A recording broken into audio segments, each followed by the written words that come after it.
Hello, Dental A Team listeners.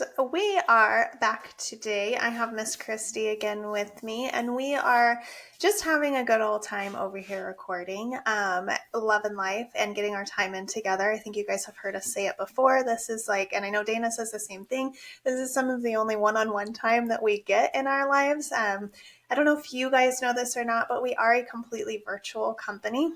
Meaning we are all at our homes. We don't have like a workspace that we come to. And then if you're a client of ours, you know we're on calls or in offices quite a bit as consultants. So our consulting team, we really just don't get a ton of time together. So these couple of hours that we bust out some podcasts are near and dear to our hearts. And I just adore you, Kristy, and I appreciate you blocking out the time in your schedule always for it, and for always just putting so much value into everything that you do with your clients, with your podcasting, everything that you do. So Kristy, thank you so much. Thank you for being a part of the Dental A Team. Thank you for being here today. How are you? How are things going over there? Good. Thank you for having me. It's wonderful. I love what I do, serving people, and it just brings great joy. So happy It's to be here amazing. with you. Good, thank you. And I have a question that I haven't asked you yet. How's your family adjusting to the heat, to being here, and your puppy, who's not necessarily a puppy anymore, but he'll always be a puppy. All your dogs, I guess, both your dogs. But how's everybody doing, kind of getting settled into Arizona? Yeah, everybody's loving it. Thank goodness there's pools around so we can get cooled off. But Yeah. the dogs, they're definitely staying indoors right now. Especially the little Frenchie, that you have to be careful because they will overheat really easy. Yeah. I can tell he's missing his walks right now, but um, they'll swim. Yeah, good. So Good. I had a black lab that hated water, like couldn't be anywhere near water, which is so not a lab. And summers were rough. He would get hot, but he wanted to be out there, but he was an Arizona born dog, so he was fine. But I was just thinking about ear pups this morning, like, gosh, they're not used to not being able to just go outside and chill in the backyard for a couple hours. so true. Well, I'm glad that they swim. I'm glad that they're enjoying that. And yeah, we're excited to bring you some information this day. We've got, gosh, what, 4 podcasts we're recording, so I'm super excited for them all to release. And you guys, we always want you to know that these podcasts are for you. So if there's ever anything that you have hopes, dreams, wishes, desires, things you want us to talk about, things that you want us to dive in deeper on, please just always reach out. hello@thedentalateam.com. We are always taking suggestions, and we're always here to help. And also, if there's anything that we say on these podcasts that we're like, oh, we'll get you that, we really do mean that as well. We have clients that write in all the time and say, hey, Tiff said, and I'm like, oh, sometimes my marketing team is like, what were you talking about? Like, I don't know, but we figure it out. Whatever it is that we say that you can have, we want you to have it. We are here to deliver massive amounts of information to the dental community in the best ways possible. And that comes with a ton of free resources. That's our podcast, that's our sheets, our documents, our website. We have all kinds of stuff everywhere. Our social media, we're on Instagram and Facebook, like wherever you can find us, you're going to find a slew of information. So we're here for you. And when you're ready for one-on-one consulting and not just getting all the information on your own via the web, please reach out, hello@thedentalateam.com. We are so excited to serve all of you guys in whatever way fits you the best today. Kristy, I wanted to chat this podcast today.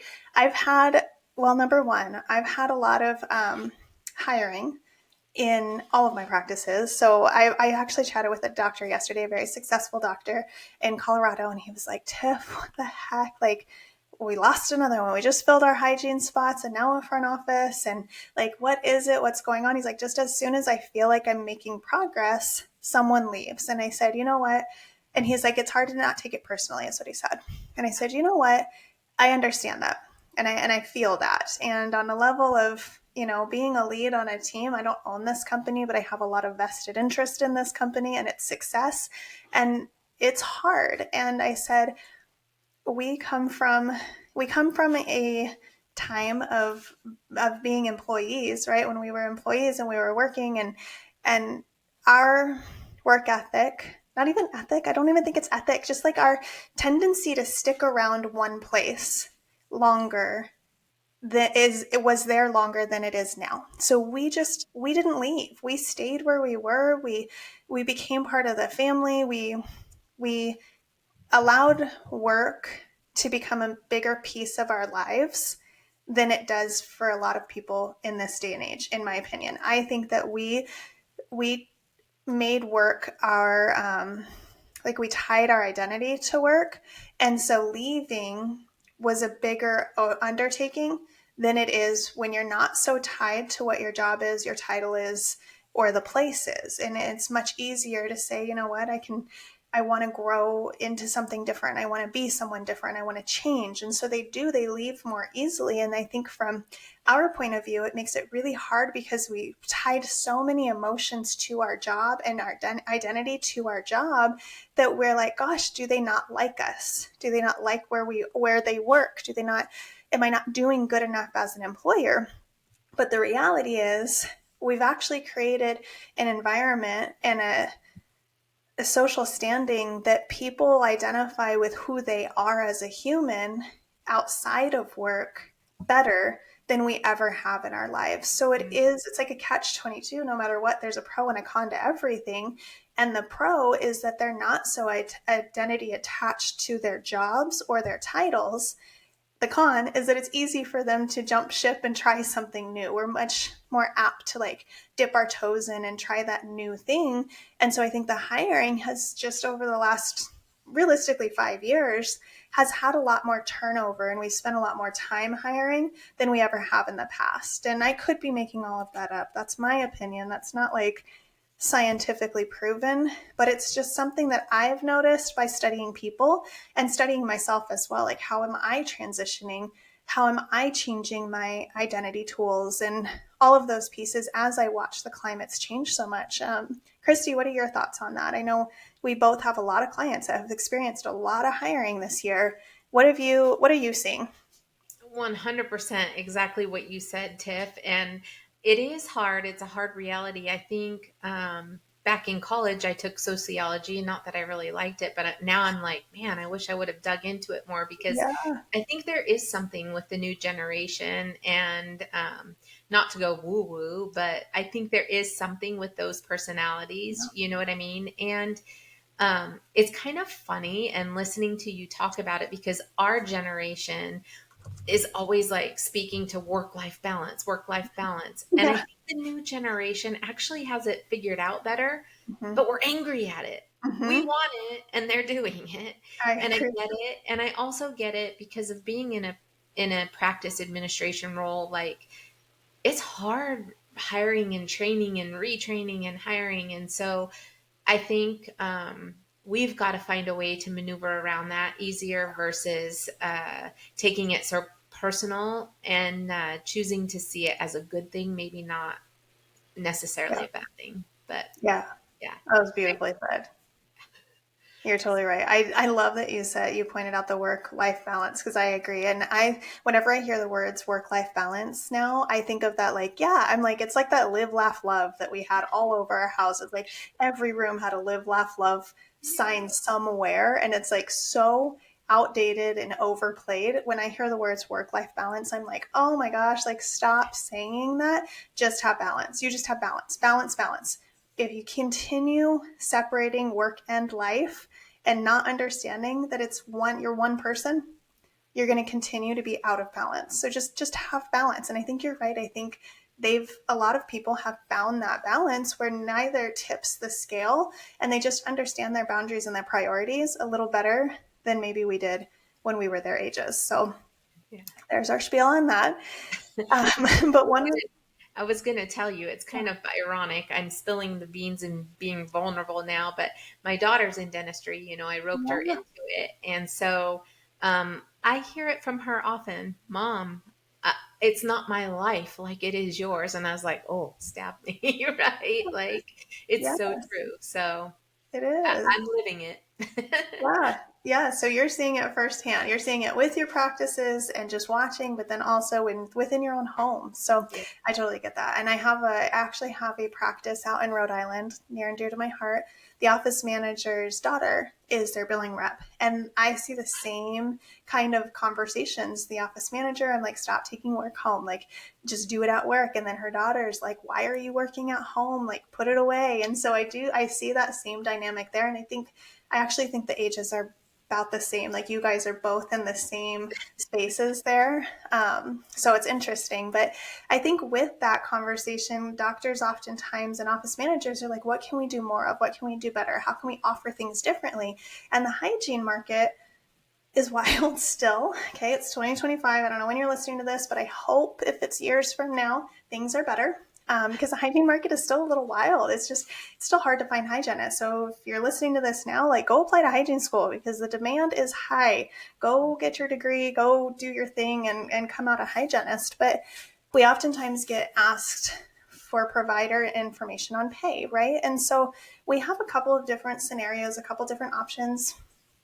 I mean, dollar per hour is still near and dear to my heart when it comes to employees. I think that it just, for me, it's an ease of life. It's just easier. And so I love dollar per hour, but I do like the stipulation that a provider should be making 3 to 3.5 times their rate of pay in order to pay for themselves so that the overhead doesn't get out of control. So dollar per hour, 3 to 3.5 times their rate of pay. You've got to do the digging on what your area is hiring at or what they're paying their hygienists or their dental assistants, whomever, because it does change. It does differ by area. More rural is going to be maybe a little less. City life is probably going to be a little more. Indianapolis compared to Phoenix, compared to San Francisco, compared to, I don't know, New Mexico, right? They're all going to be very different rates of pay. So I can always, we can always spew out some numbers to you, but Google is a really fantastic tool and salary.com gets it right every single time. So go check those for sure, dollar per hour. And then I really wanted to chat a little bit, and we talked about this a little bit ahead of time, me and Kristy did, on paying based off of production or collections. And in my opinion, I've seen this. And in my opinion, it's kind of the same structure that you would give to an associate. So don't overcomplicate it. A lot of practice owners, a lot of office managers like to overcomplicate it. So just don't do that and pay like you would an associate. What would that look like? What would those stipulations be? What would the percentage of production or collections look like? And pay based off of that. There are pros and cons, right, to everything. And I think there are pros and cons to paying off of production or collections. And Kristy, I think I'd love to hear from you on, that production based pay, because I know that you've seen that and worked with some clients that have done that. What are some things that you've seen that work well? Why some clients, like I've had clients recently ask, should I move to a percentage structure rather than a salary or a dollar per hour? What do you see work well within that percentage structure on production or collections? Like you said earlier, I do think collections is a little bit more difficult for providers, especially for hygienists that don't have a lot of say in that, but production based maybe as well. Kristy, what are your thoughts? Yeah. To be honest with you, this is something a little near and dear to my heart. And I think we will probably see a little more of it just with, I don't want to get in the political things, Yeah, but we know that there are some states looking at assistants getting into hygiene. And yeah, so, with that being said, we all know that hygienists come out of school and they take their boards and they're all expecting to come in at that same yeah, level, right? And just like associates, we know they all do their testing as well, come out with their doctorate and get their license. But we know they likely aren't going to produce at the same level, yeah, right? So hygienists are no different. Usually, your seasoned hygienist can carry conversations different than somebody brand new, and their skill set is likely a little bit different, whether they've gone through more CE or not. So to be honest with you, I'm a huge proponent of paid for performance. Yet I also feel in hygiene, uh, paying them a good going rate, like you yeah, said, know what they're in your area and give them that good going rate. But just like you mentioned, Tiff, with associates, if somebody's performing, and when I say performing, I'm not just talking like production numbers or monetary, that's just a side effect. But I'm talking like moving your patients to health, getting them healthy, calling perio, and having those different, difficult conversations with patients. If they're willing to do that, why wouldn't we compensate them for that? Yeah, I think that's fantastic. That is a very good point too. And that is something I think that comes up a lot for practices is that perio space. And if I've got one hygienist who's just rocking it out and having those difficult conversations and diagnosing correctly for our patients' health and not just for the production or just for the accolades, but really, really doing due diligence for our patients, how do I repay them? And I think that is a great point that production-based pay is an effect of that. I think that's fantastic. I also see practices that will do dollar per hour and bonuses. So if you go above and beyond that 3.5%, they can get, a 1 or 2% or whatever you decide you want your bonus to be of what's above that. So one mistake I do see practices make with this, I'm going to give you a caveat, is that they'll do the bonus based off of the total. And I typically would do the bonus based off of what was above and beyond the threshold. So we don't total it. We say this was our threshold. Anything above that is what you get the bonus off of. So any bonus programs that's typically how I'm going to run it, because that's your excess. This is your overhead. This is your excess. So we're only bonusing off of excess. And then also a small caveat. I did talk to an office the other day they're making some transitions and they're like, do we change the structure? And I'm looking at it and I'm like, well, they wanted to lower the threshold. And I said, well, no. Well, number one, no, never do that. Number two, you also didn't add in my overhead caveat and you're at 66%, I think, overhead for the year, but the team's been bonusing.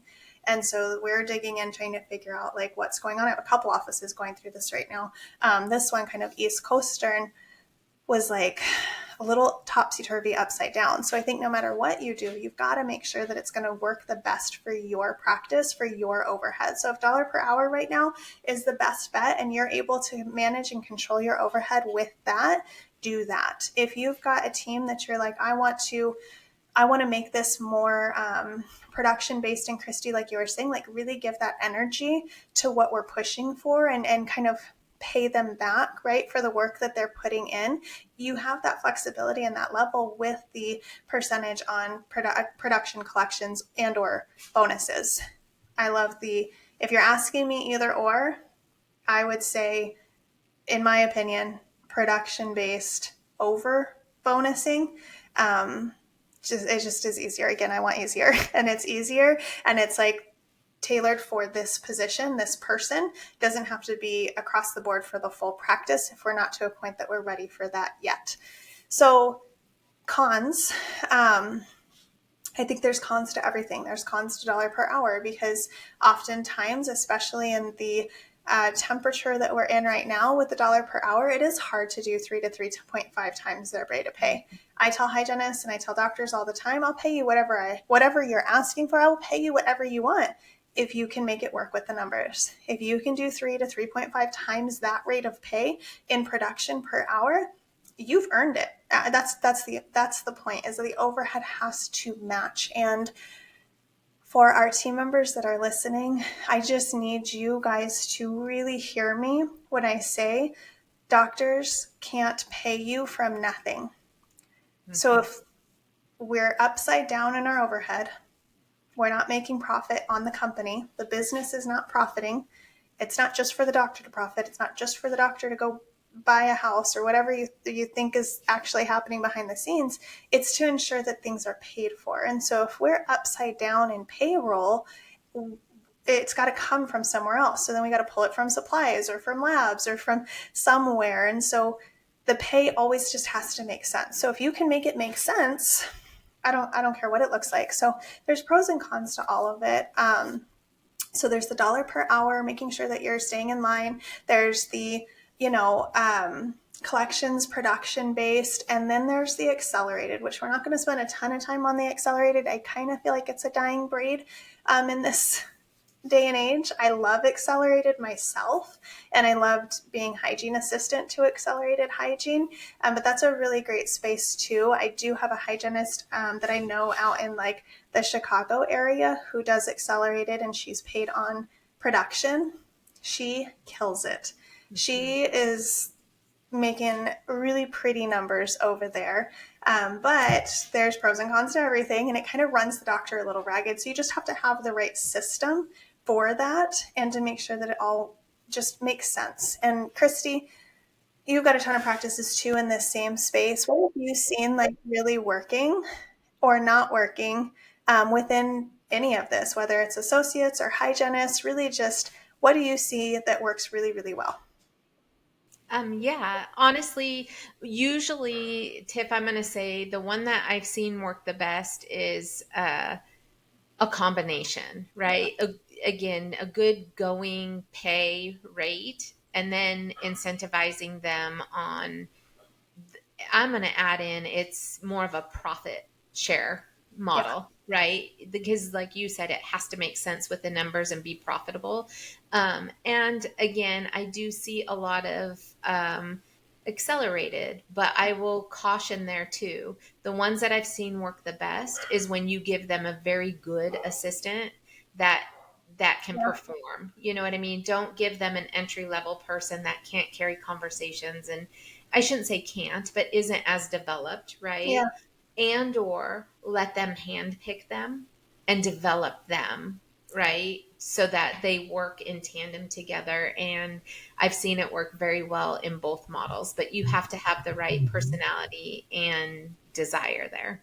I think that's a fantastic point, and to that point, I've seen it work really well with the right assistant as well. And oftentimes, what we do is we hire a hygiene assistant who's like the low level training, not quite the doctor's assistant yet. And the reality is, it needs to be someone who knows how to run a schedule, how to talk with the patients, how to sell treatment, how to take the x-rays correctly, and really give that concierge service, because we've got to make up for not having as much time with the hygienist, right? So the hygienist does all of that in your hour appointments, but when you're shortening them and they're doing accelerated, the hygienist is only in there for 30, 40 minutes, right? You're losing a lot of value there from the hygienist transitioning. So that assistant definitely has to be top level, top notch. And we make that mistake a lot. I've made that mistake in my own office and hiring many, many times. So it's kind of opposite. And you really need a skilled assistant to be your hygiene assistant. I agree. That's a great point. And you know Awesome. what, Tiff, you mentioned earlier that the margins are getting hard, especially with PPO and they're not reimbursing. You made a good point about the co-diagnosis aspect. Yeah. Make sure you're factoring that in. Like, look at what's coming out, track it and see, because that also needs to be factored into the pay scale, right? Yeah. It may not just be 100% hygiene services. You almost have to look at hygiene sometimes as part of your marketing Yeah. strategy in a way. That's a great point. I totally So, agree. Yeah. I love it. Thank you, Kristy. I think there's some great ideas in here. You guys know we did not give you the do this answer, because it is really case by case. And I mean that with every ounce of my being. It is dependent on what's going to work best for your company. If you want help diving into that, figuring out what might be best for you or your company model, we are more than happy to help you on a one-on-one basis. Reach out, hello@thedental-ateam.com. We'll be happy to get on a call with you to dive into your practice statistics and needs with you. Again, no, I don't have a do this, do that, but we can help you. Hello@thedental-ateam.com. And we are so happy to help any of you guys. We are all here for it. We have a team standing by, always ready to hop on a call with you. Kristy, thank you for your amazing words of wisdom and for your vulnerability. And we have more to record, you guys. We got more coming up for you. And we are just so excited to deliver you so much amazing content this month. Please drop us a 5-star review below, letting us know how helpful this was. If you have ideas, if you have things that you've done that worked or didn't work, send them in. You can put them within your review. People really do go through and read those. Or hello@thedental-ateam.com. You can send them over to us and we'll be happy to chat with you or put that information out for others to read as well. So go find us, Instagram, Facebook, all the places, and we'll catch you next time. Thanks, guys.